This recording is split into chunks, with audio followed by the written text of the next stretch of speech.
Finally ताजमहलचा blog येत आहे. तर इथं आलो आम्ही ताजमहल बघण्यासाठी. अप्रतिम आणि इतका सुंदर असा ताजमहल आहे हा. खूप खूप सुंदर आहे.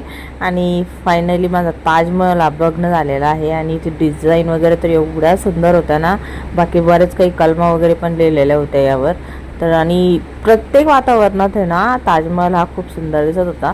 म्हणजे आपले फोटो कसे वातावरण ढगाळ वगैरे झालं तर काळे वगैरे फोटो येतात, इथे तसं काहीच नव्हतं. कारण ताजमहल बनवलेलंच असं आहे की तुम्ही कोणत्याही वातावरणात जर याचा फोटो काढला ना तो इतका सुंदर येत होता. आमच्यापेक्षा ताजमहलचाच फोटो छान येत होता. तर फायनली आम्ही ताजमहलच्या आतमध्ये चाललेलो आहोत.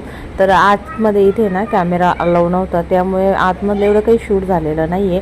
पण हां, इथून आतमध्ये एंट्रन्स आहे आणि पूर्ण एंट्रन्सवर आहे ना इथे असे कलम वगैरे लिहिलेले आहेत. तर त्या कलमा हे बघा इथे दाखवते मी तुम्हाला. अशा साईडनी कलमा होत्या. तर आय थिंक ते दुसऱ्या व्हिडिओमध्ये मी